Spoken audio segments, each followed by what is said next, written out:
Gisela. Estamos en un raje monstruo acá. Han venido a nuestro programa dos personas que no han fallecido. Están Fernán Altú y Ricardo Vázquez Kunze. Gracias por estar en el programa. Bueno, lo primero, hay que dejar un poco la chacota porque ha sido un día triste para la democracia. Don Luis Bedoya Reyes falleció hoy a los 102 años. Qué suerte haber llegado a esa edad con esa lucidez, ¿no? Es algo que creo que a lo que todos deberíamos aspirar. Ustedes han sido amigos personales, o sea que les dejo la palabra para que lo recuerden. Yo no lo he conocido tanto como ustedes. Bueno, yo lo conocí, si me permite, Fernán, porque en el Fondo Editorial del Congreso tuvimos el honor de hacerle su libro de memorias. Él hizo durante unos años un libro de memorias, lo interrumpió a raíz de la muerte de su esposa, que lo dejó bastante, digamos, chocado, y lo revivió después. Y el libro se llama Joven Centenario porque justamente en ese momento él cumplía 100 años. Es un libro que, digamos, relata toda su vida política más que todo, y estuvimos muy orgullosos de participar en ese libro, ¿no? Un excelente personaje. Hay que reconocer también a ¿cómo se llamaba nuestro amigo Tapia? Rafael Tapia, que lo incitó mucho a culminar el libro.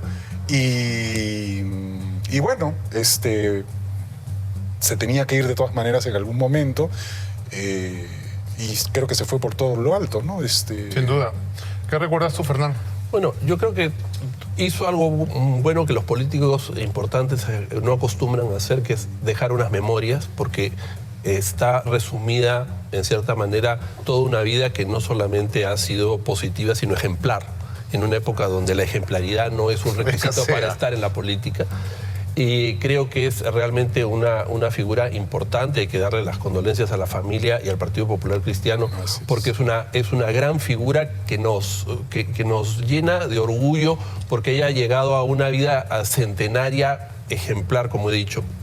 Yo lo conocí, pero no por la política, lo conocí en una negociación profesional. Él como abogado representaba una parte, yo otra, y nos hicimos amigos. Y él me contó una historia interesante.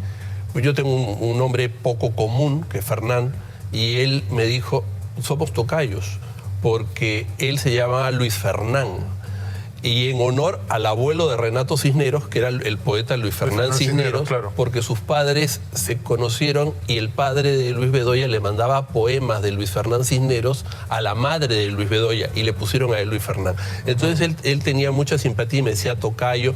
Era una gran persona y yo creo que una inmensa figura en la política peruana, como hay muy pocos ya, por decir de alguna manera, ¿no? Bueno, además está decir que desde aquí le enviamos un abrazo de condolencia y solidaridad a toda la familia, pero también a todos los correligionarios. El Partido Popular Cristiano ha sido y es cantera de demócratas, y creo que eso es el legado imperecedero que va a dejar don Luis Bedoya Reyes.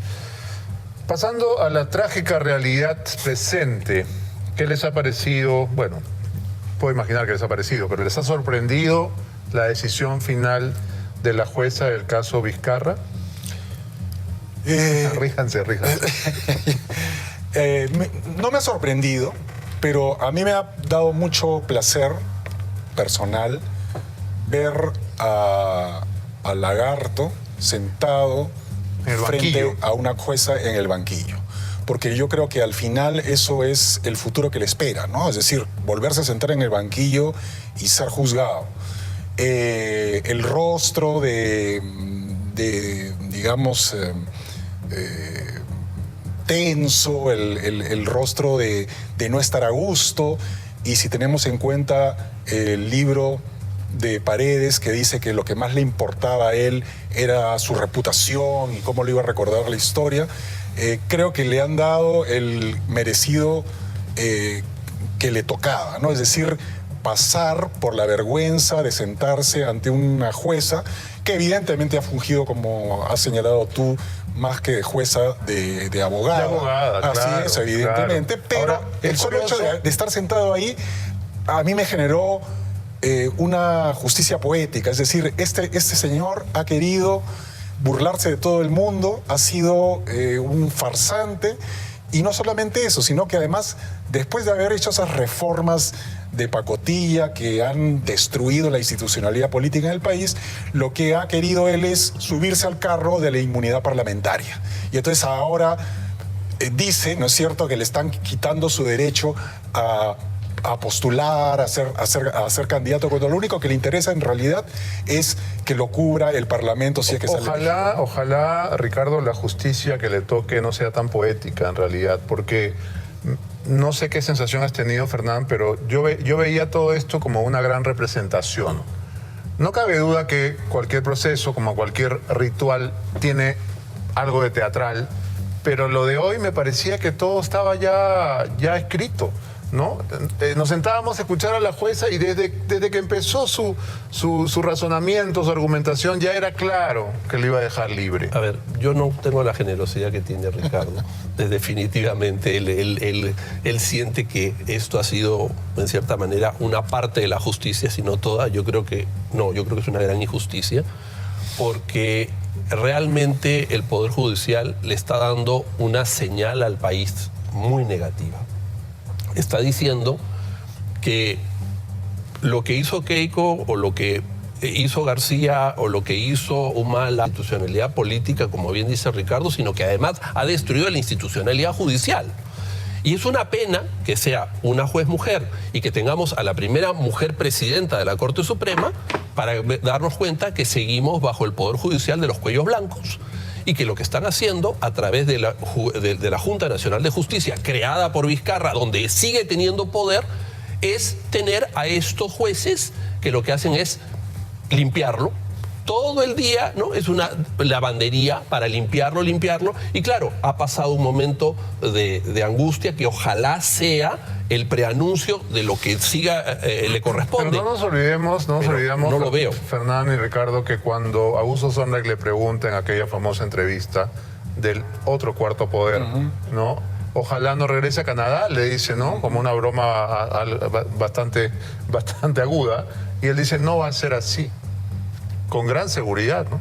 Bueno, no va a ser así. Pasa es que ya... Y no va a ser así, pues, ¿no? Lo que pasa es que ya... Mientras esté esta justicia y este sistema y este andamiaje, como decía Toledo. Él ha hecho precisamente toda la componenda para que la justicia, digamos, no lo ponga en Canadá. Entonces, pero digamos, a mí me dijo una cosa Alan García antes de morir, y es que tarde o temprano se iba a saber la verdad sobre este señor, y eso se ha cumplido.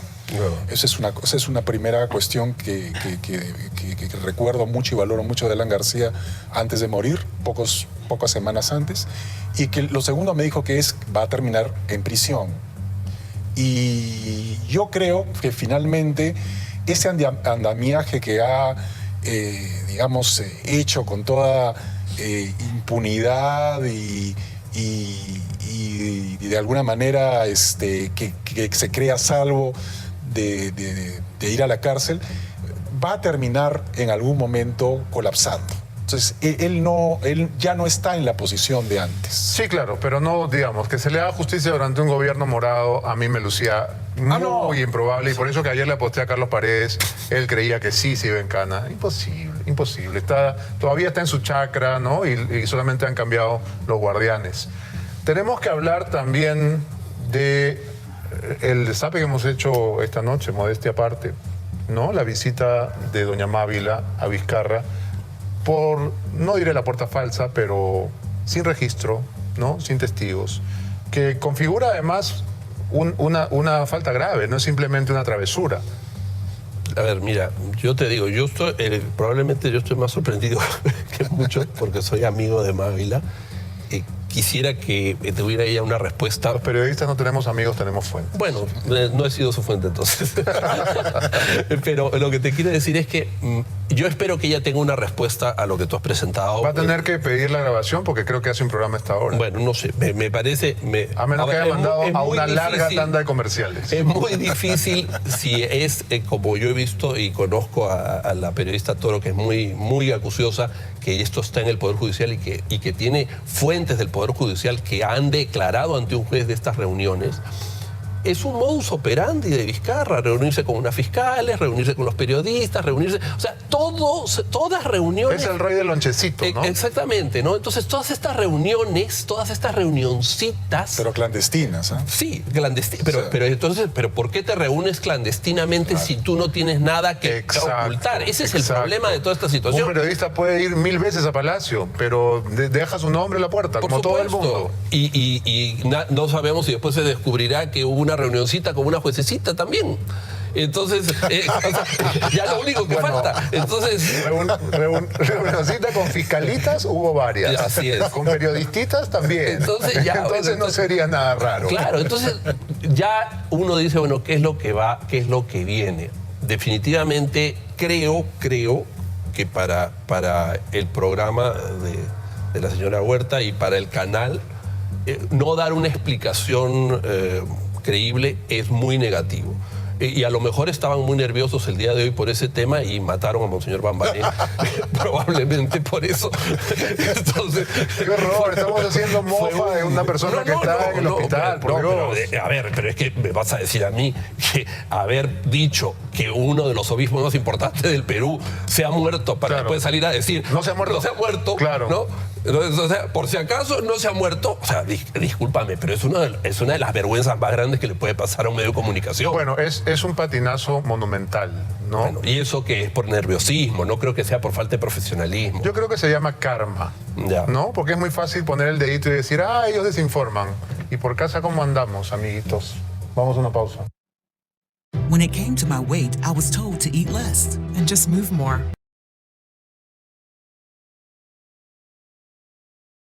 Paripolera, la prensa mermelera, que en realidad lo tomamos un poco de manera tragicómica, pero es una tragedia que la prensa haya renunciado, que haya claudicado a su deber de informar y se haya puesto del lado del poder, cuando justamente lo que nos corresponde como periodistas es tratar de ser un contrapeso, tratar de fiscalizar a quienes ostentan el poder, no ir a tomar lonchecito con el poder, como es el caso. Esto, ¿crees tú, Fernán, le hace tanto o más daño a la prensa peruana que los Vladivideos? Bueno, yo creo que hace un tiempo, unos 3 años más o menos, desde que se promovió una mala ley, que era la ley de la publicidad, que la prensa, en su gran mayoría, no toda, tomó como un partido de nosotros tenemos que defender al gobierno que no permite que bloqueen la publicidad estatal. La ley fue una tontería, fue mal hecha y no tenía ningún problema, pero quedó como esa especie de complicidad entre algunos medios de prensa y el gobierno. Y eso ha sido muy negativo.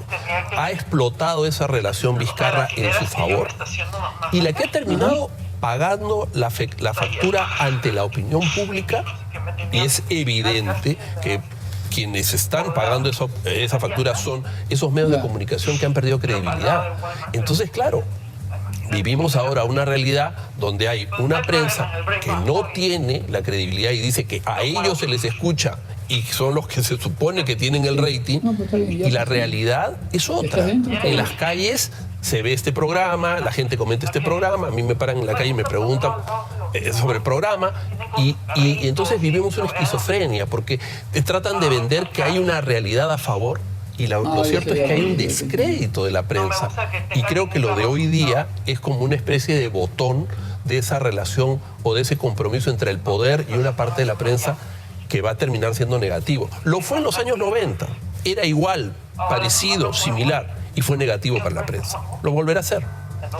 ¿Cuál crees que podría ser el efecto, Ricardo, de denuncias como esta? Es decir, todo el mundo lo sospechaba, todo el mundo lo decía, digamos, a media voz, pero ahora que tenemos la evidencia, la confirmación de que esta prensa estuvo echada ante el poder, ¿qué va a pensar el televidente, el lector, el oyente, aunque le dan duro cuando a vuelva Mavi? a los medios a los que estaba acostumbrado? Bueno, que ha sido estafado. No, Absolutamente, que ha sido estafado. De la manera más vil. Yo usaría una palabra más severa, traicionado. Traicionado, ¿no? O sea, Porque la gente espera que el periodista les diga, digamos, lo que es, y ¿no? cuestione a quien tiene el poder. Así es, ¿no? Entonces, No tiene nada que ver con el 2020. lo que ha pasado acá, No, pero muchísimo mencionaba antes. Fernán la época, digamos, Sí, o sea, de- no de- esta sé, última que entrevista. se ha perfeccionado No, esa era cuando corrupción, Vizcarra era presidente. ¿no es cierto? Ahora otorgando Tú facturas, o sea, ya andabas no es ya no te otorgan pues los millones de soles en una sala, ¿no es cierto? Con un maletín y te graban a escondidas, Pero, o sea, sino o sea, pues, te pagan los millones de soles con factura, De la con publicidad y estatal. del famoso Claro, pues, reactiva, o sea, ¿no? cuando era Exacto. Porque han presidente, sido, ya han no sido tenía dos por qué chorros de ser plata. Y la pregunta es, Beto, ¿qué producen los medios de comunicación para la economía del país que sea tan importante como los estudios de abogados recibir dinero? O sea, discúlpame. De acuerdo. Yo puedo entender que les prestes dinero a las pymes, A los emprendedores. a los emprendedores, a personas que producen algo. Crédito productivo. Exacto. Pero digamos, los medios de comunicación, ¿qué cosa pueden producir? Aparte de noticias que después te van a agradecer porque les has prestado plata. Como la de Bambarena. Claro, O sea, yo soy tu amigo, te presto millones y me pagas cuando puedes. No vas a hablar mal de mí Claro, porque yo estoy siendo chévere contigo. Exacto, ¿no? Obvio. O sea, ¿cuál es? O sea, igual me pregunto yo, estudios de abogados, porque ¿qué productividad pueden tener si no es la que ellos te van a defender? No, en el y momento? peor aún, porque el televidente, el lector y el oyente muchas veces ha estado haciendo colas bajo el sol tratando de cobrar su bonito de 600 o de 300 o de 400 y no se lo han pagado o ya alguien se lo birló, ¿no? Y entonces, claro, con toda justicia dicen, yo ¿por qué recibo este mendrugo, ¿no? Esta limosna, mientras los grandes canales, los grandes diarios reciben millones y millones de préstamo a cambio de qué? ¿A cambio de qué? ¿Y para qué? Para que se pongan al servicio de Para los que pongas intereses. angelitos navideños en vez de poner la cara del reo en la portada. ¿Qué es lo que tendrías que haber puesto, amiga Chichi? ¿Por qué no pusiste a Vizcarra acá que se iba en cana? ¿Sabías que no se iba en cana? Probablemente, ¿no? En fin. Esa es la respuesta, Tú la has dado. Fernán levanta la ceja. ¿No estás de A ver, acuerdo? sí. El punto es el siguiente. En cualquier país normal hay dos tendencias en la prensa. La que está de oposición y la que defiende al gobierno. Que es válido, ¿no? Es absolutamente legítimo y válido. Siempre y cuando lo digas. Lo dice, pero además esa defensa está en base a principios. No en base Es decir, a no en dinero. base a que yo estoy subsidiado por ti. Porque entonces en ese momento pasamos a una ecuación donde todos estamos subsidiados de manera abierta, Claro, pero pasamos subsidiados. a una modalidad de prostitución. Y existirá los que se opongan, ¿no es cierto? Y ya está. Entonces, eso no puede pasar. Ningún país sano puede tener un sistema como el que tenemos. Entonces, yo creo que los mismos medios de comunicación deben empezar a pensar que esto no va a durar mucho más. O sea, la gente quiere que esto cambie. ¿Sabes lo que van a tener que hacer a partir de ahora? Vender periódicos, como se hacía en los buenos tiempos. Bueno. ¿Quieres ganar plata? Vende tu diario. Y si no vende y sirve para envolver tamales, cierra el kiosco. Vende- Es así. vende Nadie te tiene por qué información, regalar plata. da información. Pero claro, así Da- como la gente se rompe el lomo y se han reinventado en la pandemia y la gente que tenía un negocio estable, por ejemplo, una agencia de turismo, reventada por Sagasti ahora porque ya no hay Semana Santa, ¿no? Y todos los pasajes y paquetes que estaban vendidos se fueron al demonio. Seguramente esas personas tendrán que hacer queques de naranja y salir a vender. Sí. Pero eso van a tener que hacer. Beto. Y entonces los periódicos, ¿por qué tienen que recibir chorros de plata? ¿Porque son qué? ¿Porque son amigos de o esposos de? Yo quisiera decir una cosa sobre eso del presidente Sagasti. Yo creo que hay que felicitar al presidente Sagasti. ¿De verdad? ¿Por suspender la Semana Santa? No. Y creo que hemos sido ¿Tú muy que- tú que injustos. eres un hombre porque- pío, No. ¿lo Sí, yo celebras? soy un hombre pío y creo que hay que felicitarlo porque él ha logrado que San Isidro, Miraflores, Monterrico y Surco sean las áreas de mayor vacunación a nivel de América Me ayudó mucho Latina, hablar porque ya con- todos se fueron a Miami. agarraron su carrión y se fueron ya. Entonces él, como buen hombre progresista, que no quería que los ricos se vacunaran, ha logrado lo que siempre consiguen los progresistas, lo contrario de lo que dicen. Ya todos se vacunaron. No conozco a nadie que no de esas zonas que no se vacunó. Entonces, Yo no me vacuné. bueno, yo tampoco. Pero, pobre. Ya conozco a uno. Entonces, lo que te quiero decir es lo siguiente. Espero que tú tampoco. No, Porque venías en yo, San por eso, no, sí, pero como estoy cerca de Lince, a lo mejor me consideran de los de la clase Es media. el Isidro. El Isidro, exactamente, que ahora ya lo discriminan. Pero bueno, lo que te quiero decir es que por ese criterio necio, ¿no es cierto? Porque una persona no pueda pagarse 100 soles de la clase media o media baja, hoy día tiene que pagar 3.000 y 4.000 soles por un oxígeno. ¿A quién perjudican al final? Así es. Mientras que todos los ricos agarraron su carrión, Y ya se se fueron a vacunaron. Miami, a su departamento que tienen, Sí, donde son claro, residentes, claro. por si acaso no sabían que eran residentes americanos. Bueno, son residentes y ya se vacunaron. O sea, con las pocas personas que me reúno, todo escucho, fulano ya se vacunó, ya se vacunó, ya se vacunó. Hay personas que se vacunaron acá que se están yendo por la 5ª dosis, creo ya. O sea, es que... O sea, le ganaron a Cecilia Blume. No quiero mencionar nombres. Lo que te Fernán quiero- nunca queda mal con nadie. lo que te Tenemos quiero- que irnos. Bueno, pero lo que te quiero decir, hay que felicitarlo porque logró que tuviéramos el más alto índice de vacunación Welcome en to el Miami. APEC. Welcome to Miami. Gracias Así por es. estar en el programa. Nos vamos a una pausa y volvemos.